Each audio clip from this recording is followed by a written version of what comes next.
غریب سے غریب بھی ہو نا تو اتنے طویل عرصے کے بعد چہلم نہیں منایا جاتا. بی بی جب روزہ رسول پہ، بس یہ روایت کو سنیے گا، بی بی جب روزہ رسول پہ آئی ہے نا تو بی بی نے رسول اللہ سے چند جملے کہے ہیں اور بی بی نے مرثیہ پڑھا ہے. حسین کی شہادت کو بیان نہیں کیا. جانتے ہیں کیا بیان کیا؟ کہا نانا جب زینب دربار میں تھی نا تو ایک مرتبہ یہ ملعون حسین کے دندان مبارک پہ چھری سے وار کر رہا تھا. جانتے ہیں نانا زینب کے دل پہ کیا گزری؟ ارے مجھے سب سے بڑا ارمان یہ ہے کہ میں دیکھ رہی تھی، سجاد دیکھ رہا تھا، ظالم لمائے حسین کی بے حرمتی کر رہا تھا. کبھی خیال تو آیا ہوگا نا، یہ امام زمانہ نے زیارت الہیہ میں ذکر فرمایا ہے کہ سلام ہو ان لبوں پر کہ جس پر چھڑی سے وار کیا جاتا رہا، سلام ہو حسین کے دندان مبارک پر. آپ نے کبھی سوچا ہے کہ دندان مبارک کا ذکر کیوں کیا گیا ہے؟ جانتے ہیں کربلا سے کوفہ، کوفہ سے شام، دندان مبارک لبوں پر اتنی چھڑی ماری گئی ہے کہ جب یہ سر شام کے دربار میں پہنچا، ارے ایک مرتبہ حسین کے لب سلامت نہیں تھے، میرے مولا کے لب سلامت نہیں تھے، اس لیے یہ دندان مبارک کی بے حرمتی کرتا رہا. سرداران مظلوم کربلا جناب جابر ابن عبداللہ انصاری حدیث قصہ کے راوی بھی ہیں اور قبر حسین کے پہلے زائر اور مجاور بھی ہیں. روایت کرتے ہیں کہ میں قبر حسین پہ بیٹھا تھا کہ ایک مرتبہ میرے کانوں میں صدا آئی کہ کوئی قافلہ کربلا میں آ رہا ہے. جیسے ہی یہ صدا محسوس کی نا تو اپنے غلام عطیہ سے کہا دیا ذرا جانا اور جا کے دیکھنا کہ سرحد پہ یہ کون سا قافلہ آیا ہے، اگر دیکھ کے کوئی سواریوں پہ ہو نا تو ان کو تو حکم سنا دینا کہ یہ عباس با وفا کی نگری ہے. پہلے یہ عام رستہ تھا، اب یہاں فاطمہ زہرا کی لال کا خون ہے، یہاں جگہ جگہ نبیوں کے امامے اترے ہوئے ہیں. ایک مرتبہ غلام آیا سرحد پہ اور قافلہ سوار سے کہنے لگا اے قافلے کے سارواں میری بات سن، تو کہاں سے آیا ہے؟ سید سجاد کہنے لگے انا غریب الوطن، میں غریب مسافر ہوں، میں غریب مسافر ہوں.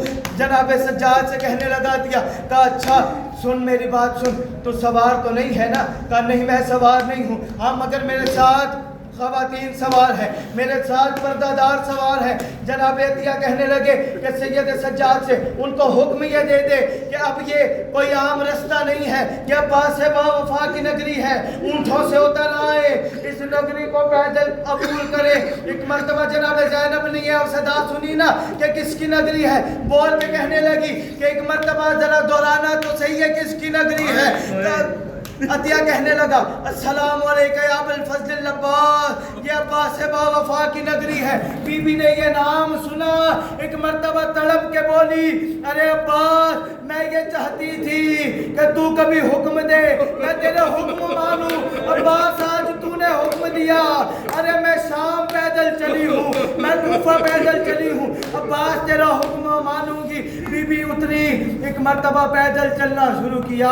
پیدل چلتے چلتے بی بی آئی ہے نا جب کربلا میں آئی ہیں، نہ قبر حسین پہ رکی ہیں، نہ قبر علی اکبر پہ رکی ہیں، نہ قبر علی اصغر پہ رکی ہیں، نہ قبر قاسم علی اکبر پہ رکی ہیں، سیدھا قبر عباس پہ آئی ہیں اور ایک مرتبہ فریاد کر کے کہا عباس عباس تو نے حکم دیا، بہن پیدل تیری طرف آ گئی، اب تو اٹھ اور قبر سے پہچان. ارے کیا میں وہی زینب ہوں جس کی چادر کا تو نگہبان تھا؟